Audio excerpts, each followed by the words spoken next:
अज्ञानतिमिरान्धश्च ज्ञानाञ्जनशलाकया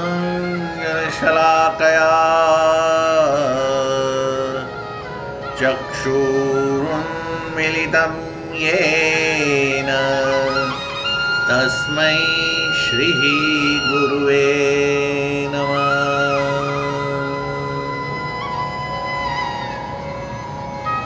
सभी भगवान के भक्तों को सादर कोटि कोटि प्रणाम।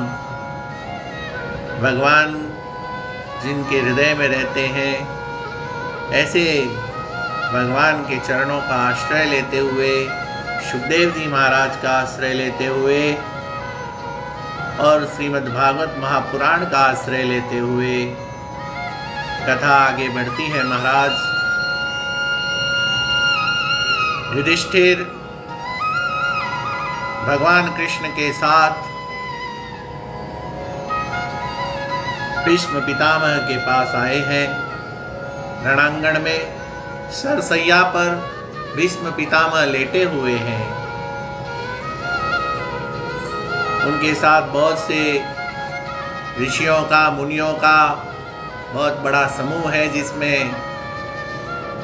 ब्रह्मरात सुखदेव जी महाराज है, वेदव्यास जी महाराज है, पाराशर जी है, उपमन्यु जी है, धौम्य है, पर्वत है। सभी प्रमुख ऋषि मुनि भी वहाँ पे आए हैं। कारण कि उनका कृष्ण से ऐसा लगाव है महाराज, जहाँ जहाँ कृष्ण जाएंगे हम भी वहाँ जाएंगे। ये उनका जैसे एक नारा है, एक उद्घोष है उनका। क्योंकि कृष्ण का बोलना, चलना, फिरना, मुस्कुराना, देखना, सब कुछ लोग जैसे आंखों में बसा लेना चाहते हैं। और फिर रणांगण में भीष्म पितामह ज्ञान की बात करेंगे तो ज्ञान प्राप्ति भी हो जाएगी और अच्छा समय व्यतीत हो जाएगा। तो ये सब विचार करके वो सारा ऋषि मुनियों का सारा समाज वहाँ पर इकट्ठा है। परिवार वाले तो है ही है सब इकट्ठे। द्रौपदी है, भीम है, युधिष्ठिर जी है ही, अर्जुन है, नकुल है, सहदेव है। तो कृष्ण से युधिष्ठिर ने कहा था कि मुझे ये राजगद्दी अच्छी नहीं लगती है, ये तो मेरे लिए एक कांटों भरा ताज हो गया, जिसको प्राप्त करने के लिए इतना बड़ा महाभारत का युद्ध हुआ था और कितने ही स्वजनों को मारना पड़ा, गुरुजनों का वध करना पड़ा। तो मुझे तो इसमें कांटे लगते हैं, मुझे नींद नहीं आती है, मैं तो जंगल में जाना चाहता हूँ, भगवान का भजन करना चाहता हूँ। ये सारी बातें युधिष्ठिर जी ने कही थी। तो भगवान ने कहा था कि तुम्हारे सारे प्रश्नों का समाधान भीष्म पितामह करेंगे। भीष्म पितामह सरसैया पर लेटे हुए हैं। भगवान कृष्ण ने भीष्म पितामह को प्रणाम किया, भीष्म पितामह ने भगवान कृष्ण को प्रणाम किया और उनकी आंखों में महाराज भगवान कृष्ण के दर्शन करके वो गदगद हो गई और उन्हें लगता कि जैसे कृष्ण यहाँ खड़े रहे और मैं इन्हें देखता ही रहूं। उनकी यही इच्छा थी कि मेरे जब प्राण निकले तो भगवान मेरे सामने खड़े हों। भगवान तो भक्तों की सुनने वाले हैं। भले ही ये सारी बात, ये सारा वार्तालाप, ये सब हुआ था युधिष्ठिर के लिए, लेकिन वास्तव में तो भगवान भीष्म पितामह को उनकी इच्छा पूरी करवाना चाहते थे। क्या बतावें महाराज। भगवान ने युधिष्ठिर की सारी बात भीष्म पितामह को बताई तो भीष्म पितामह कहते हैं कि हे धर्मात्मा, हे धर्मनंदन, देखो आपने उच्च कुल में आपका जन्म हुआ, कुरुवंश में आपका जन्म हुआ। पांडव जैसे बड़े महापराक्रमी आपके पिता थे और आपको किसी भी प्रकार की कभी कोई प्रतिकूलता आनी ही नहीं थी, लेकिन आई। अब आपके साथ आपका गदाधारी भीम जैसा भाई है आपके पास, गांडीव धनवा अर्जुन आपके पास है, और तो और साक्षात भगवान श्री कृष्ण आपके साथ है। इस सब के बावजूद आप पर अगर प्रतिकूलता आई है, आप पर विपत्ति आई है, तो ये आपका भाग्य है। ये सब देवतंत्रम है, देवकृत है। जैसा भाग्य में लिखा वैसा ही होता है। विधि का विधान जो होता है वो मिटता नहीं है, काल का लिखा कभी मिटता नहीं है। हम सब की मृत्यु निश्चित थी इस युद्ध में, तो वही हुआ। तो इसलिए ज्यादा इसका सोच विचार मत करो। दूसरी और एक बात होगी कि जब आप पर इतनी विपत्ति आती है, जब आप जैसे महारथी महापराक्रमी लोगों पर अगर विपत्ति आती है, तो साधारण जो लोग हैं उनको धैर्य मिलेगा कि इतने बड़े बड़े, इतने ऐश्वर्यवान और भगवान जिनके सारथी थे, भगवान जिनके दूत थे, ऐसों को भी अगर विपत्ति आई है तो अगर हम पर आ जाए तो कोई बड़ी बात नहीं है। हे युधिष्ठिर, इन बातों का तुम सोच मत करो और जो मुख्य बात है, मूल बात है, उसको पकड़ो। ये जो कृष्ण है ना, ये तुम्हारे फुफेरे, ये तुम्हारे जो फुफेरे भाई है, तुम्हारे मामा के लड़के हैं, तुम उनके फुफेरे भाई हो। और कभी इनको तुमने दूध बना के भेजा, कभी तुमने इनसे रथ चलवाया, कभी सूत बना दिया, तो ये दूत सूत के लायक नहीं है। अर्जुन ने इनको मित्र बनाया, सखा बनाया।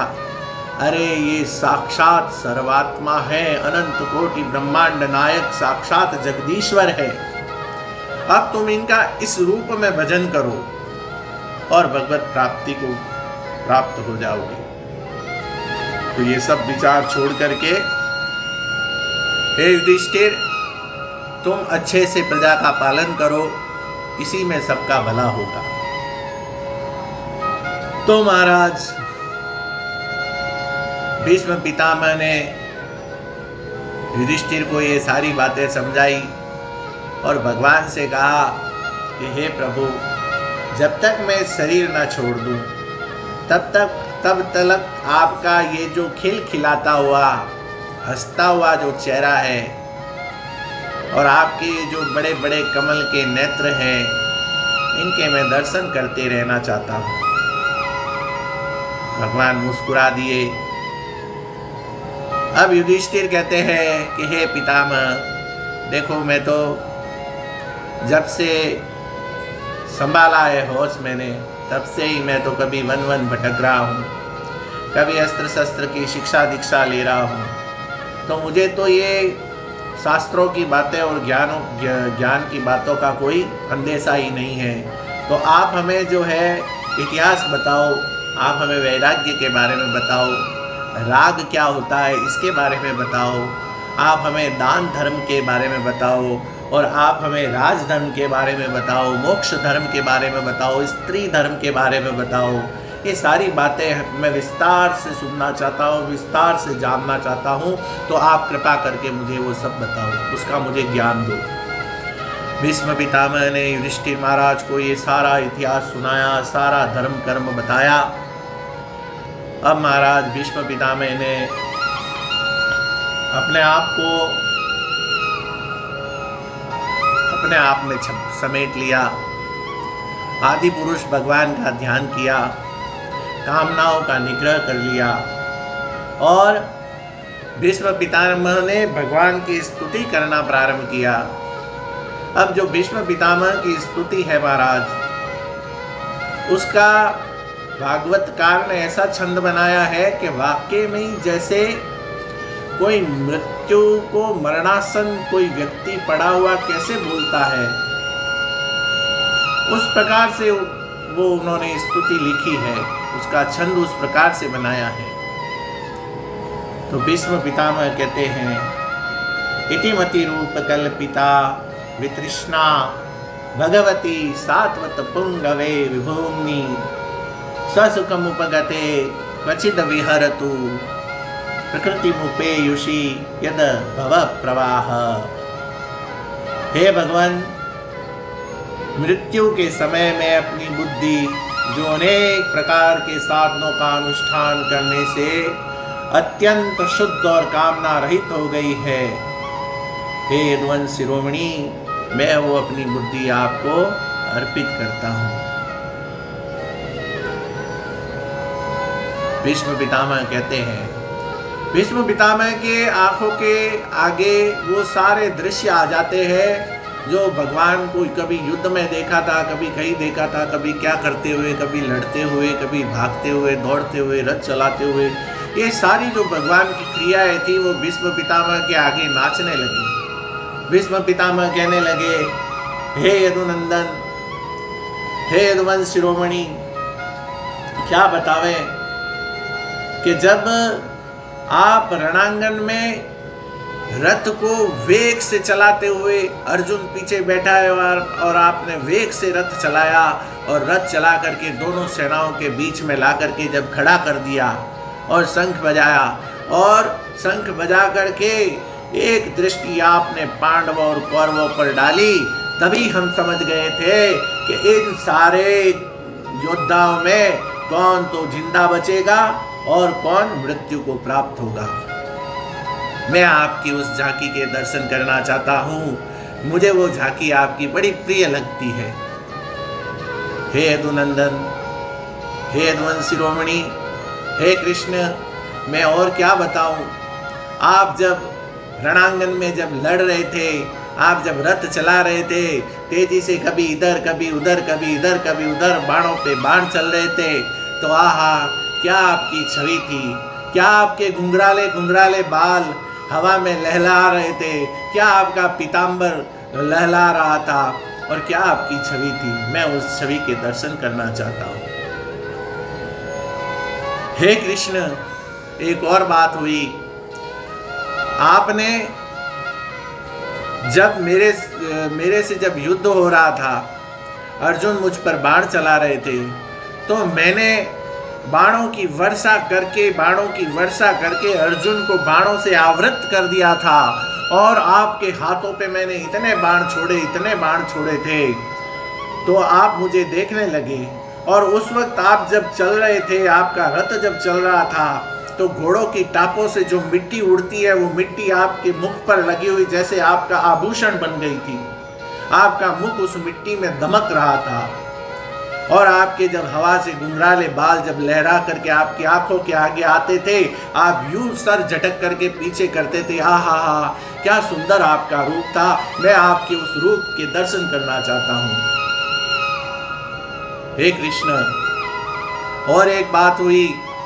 आपने युद्ध में प्रतिज्ञा की थी कि मैं युद्ध में अस्त्र शस्त्र नहीं उठाऊंगा, और मैंने प्रतिज्ञा की थी कि आपसे मैं शस्त्र उठवा करके रहूंगा, और मैंने वो मेरी प्रतिज्ञा आपने पूरी की। मम प्रतिज्ञा स्वीकर्तुम स्वनिगमम अपहाय। आपने अपनी प्रतिज्ञा को छोड़ दिया और मेरी प्रतिज्ञा को पूरा किया। हे कृष्ण, आपने 18 अक्षौहिणी सेनाएं, उन सेनाओं के बीच में आपने, जब मैंने बाणों पे बाण छोड़े थे, आपके हाथ में बाण लगा करके बीन दिया था, अर्जुन को बाणों से आवृत कर दिया था, तब अचानक आप रथ से नीचे कूदे, अर्जुन के रथ के पहिए को खींचा और वो पहिया उठाकर आप मेरी तरफ दौड़े। आहा, हे कृष्ण, आपने मेरा योद्धा बनना सफल कर दिया। आपने तो मुझे निहाल ही कर दिया, क्योंकि आपने मेरी प्रतिज्ञा रख ली। हे यदुनंदन, हे यदुवंश शिरोमणि, मैं आपकी उस झांकी के दर्शन करना चाहता हूँ। और एक बात और हुई थी। वो क्या बात हुई थी महाराज? वो ये बात हुई थी कि आप जब रथ का पहिया लेकर के मेरी तरफ दौड़े हुए आ रहे थे, तब पृथ्वी घबराई थी। पृथ्वी क्यों घबराई? पृथ्वी इसलिए घबराई थी कि आपकी प्रतिज्ञा थी कि धर्म की जब ग्लानि होगी, मैं अधर्म का नाश करूंगा। और आप ही प्रतिज्ञा को तोड़ रहे हैं कि युद्ध में अस्त्र शस्त्र नहीं उठाऊंगा, और आपने पहिया उठा करके मेरी तरफ आ रहे थे तो पृथ्वी बड़ी घबराई कि अब मैं किसकी शरण में जाऊंगी। तो आपने बड़ा आपने वो अच्छा काम किया कि उस पृथ्वी को आश्वासन दिया। आपका जो उत्तरी है, आपका जो पीताम्बर है, वो आपने पृथ्वी पर गिरा दिया, और मानो जैसे पृथ्वी को ये आश्वासन हो गया कि हे पृथ्वी, मैं तेरी प्रतिज्ञा जरूर पूरी करूंगा, इसको मैं करूं या ना करूं। तो वो बड़ी विचित्र बात होती थी। ऐसी वो आपकी झांकी थी। हे प्रभु, मैं आपके उस झांकी के दर्शन करना चाहता हूं। हे कृष्ण, हे वृंदावन विहारी, हे गोकुल विहारी, हे माखन चोर, आपका ये जो कमाल के समान श्याम वर्ण का, सूर्य के समान तेज दैदीप्यमान जो आपका मुख है, उस मुख का मैं आपका दर्शन करना चाहता हूँ। आपके ऊपर ये जो गोपियाँ हैं, आपके ऊपर लट्टू हो जाती थी, आप पर सर्वस्व न्यौछावर कर देती थी, तो वो तो बेचारी गोपियाँ थी। हे प्रभु, हम भी आपके बोलने पर, चलने पर, मुस्कुराने पर, देखने पर हम भी लट्टू हो जाते हैं। तो वो तो गोपियाँ थी। धन्य है वे गोपियाँ और धन्य है वो आप। हे प्रभु, मेरे अपराधों को आप क्षमा करना। मुझे आप पर बाण नहीं फेंकने चाहिए थे, मैंने आप पर बाण फेंके, मुझे आप पर वाणी फेंकनी चाहिए थी। मेरे से ये अपराध हो गया। आप तो हमेशा मुझ पर अनुग्रह करते रहे हैं, आप मुझ पर एक बार और अनुग्रह कीजिए और मुझे क्षमा कर दीजिए। और उसके बाद महाराज भीष्म पितामह अपने आप को अपने आप में लीन करते हैं, कामनाओं का निग्रह करते हैं, और वो भगवान से कहते हैं कि हे माधव, हे नंदनंदन, जैसे एक ही सूर्य अनेक आँखों से अनेक दिखाई देता है, जैसे एक ही सूर्य अलग अलग पात्रों में अलग अलग दिखाई देता है, लेकिन होता वो एक ही है, उसी प्रकार सभी प्राणियों में आत्मा रूप से आप ही विराजमान हैं। वो अनेक अनेक शरीरों को धारण करने वाले हो गए, लेकिन है वस्तुतः वो आप एक ही। मैं आपके उस रूप को, दिव्यादि दिव्य आपके रूप को प्रणाम करता हूँ। और इस प्रकार भीष्म पितामह ने कामनाओं का निग्रह करके, अपने आप को अपने आप में लीन करके, अपनी आत्मा को अंतरात्मा में, अंतरात्मा को परमात्मा में लीन करके, भीष्म पितामह ने भगवान के दर्शन करते करते उनका खिला हुआ मुख देखते हुए अपने प्राणों का त्याग किया। जैसे ही भीष्म पितामह ने अपने प्राणों का त्याग किया महाराज, उस वक्त एक नीरवता छा गई, एक शांति छा गई। काफी देर तक शांति रही, और कुछ देर बाद अचानक से आकाश से देवताओं ने फूलों की वर्षा की, पुष्पों की वर्षा की, दुंदुभियां बजाई। और युधिष्ठिर ने जब देखा कि भीष्म पितामह ने शांत हो गए हैं, तो वो रोने लगे, विलाप करने लगे। तो ऋषियों ने समझाया, हे युधिष्ठिर, ऐसी मृत्यु पर विलाप नहीं करते। भगवान कृष्ण ने भी उनको संभाल लिया, और अब युधिष्ठिर महाराज भीष्म पितामह का दाह संस्कार करते हैं। भागवत में तो नहीं आता, लेकिन एक जगह प्रसंग आता है कि युधिष्ठिर महाराज भीष्म पितामह को लेकर के संस्कार करने के लिए जाते हैं। उनके मन में यह इच्छा है, क्या इच्छा है? उनके मन में ये इच्छा है कि मैं अपने पितामह का ऐसी जगह पर संस्कार करूं जहां पर आज तक किसी का संस्कार नहीं हुआ। ऐसा स्थान वो खोजने के लिए गंगा के तट के चारों तरफ घूमते हैं। चारों तरफ घूमते घूमते जब एक जगह उन्हें ऐसी लगती है वृक्षों के बीच में, तो युधिष्ठिर सोचते हैं कि ये जगह जो है वो उपयुक्त होगी, यहाँ पे शायद किसी का संस्कार हुआ हो। चिता वहाँ पर सजा करके भीष्म पितामह का वहाँ संस्कार करके जैसे ही अग्नि दे दी जाती है, तभी आकाशवाणी होती है, हे युधिष्ठिर अत्र भीष्म शतम दग्धम, यहाँ पर भीष्म का 100वीं बार दाह संस्कार हुआ है। तुम क्या समझते हो, ये जो पृथ्वी है ये क्या है, अलग क्षेत्र है कोई मसान का और पृथ्वी में रहने का क्षेत्र अलग, ऐसा है क्या?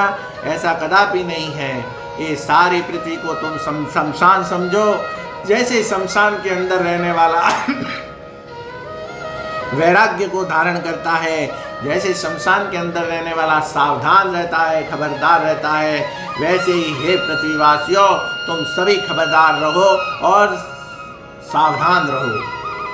युधिष्ठिर जी ने उस बात से बड़ी प्रेरणा ली और प्रेरणा लेकर के वो आकाशवाणी को नमस्कार करके अपने महल में आ गए। क्या बतावे महाराज, उसके बाद कई दिनों तक, कई महीनों तक भगवान कृष्ण वहाँ पर हस्तिनापुर में रहे और वहाँ पर वेदों की चर्चा हुई, ज्ञान चर्चा हुई, ये सारी बातें वहाँ पर हमेशा होती थी और भगवान कृष्ण उन सब में बढ़ चढ़ करके भाग लेते थे और खूब युधिष्ठिर को, द्रौपदी को, कुंती को, गांधारी को, धृतराष्ट्र को, सबको आनंदित करते थे। सबका मन कृष्ण में रच बस गया था। अब महाराज कभी न कभी तो जाना है, तो भगवान के विदा का समय आया। अब वो द्वारका जाने के लिए तैयार हुए, द्वारका जाने के लिए, तो कि भाई आज भगवान जा रहे हैं द्वारका, तो उनके जो भी प्रेमी जन हैं वो सब आ गए। उनके सबके आंखों से अश्रु धारा बह रही थी। उनको भगवान को छोड़ने का मन किसको होता है? किसी का मन नहीं होता। कौन चाहता है कि भगवान चले जाए? तो भगवान, लेकिन विदा तो करना पड़ेगा, द्वारका भी जाना पड़ेगा। तो सारी स्त्रियां आ गई, गांधारी आ गई, कुंती आ गई, द्रौपदी आ गई, विराट तनया वो उत्तरा है वो आ गई। तो ये सब स्त्रियां वहाँ इकट्ठी हो गई, सारे पुरुष भी इकट्ठे हो गए और सब भगवान से कहते हैं कि भाई आप जा रहे हो, देखो हम तो चाहते हैं कि आप यही रहो और कई दिन तक रहो, लेकिन अब आपको जाना है तो ठीक है, हम अब रोकेंगे भी नहीं। तो भगवान विदा होते हैं। उनके दोनों तरफ, एक तरफ उद्धव जी है, दूसरी तरफ सात्विक जी है, दोनों चवर डुला रहे हैं और उनके सखा जो अर्जुन है वो छत्र लेकर के भगवान के साथ साथ चल रहे हैं, भगवान को छत्र के साथ लेकर के।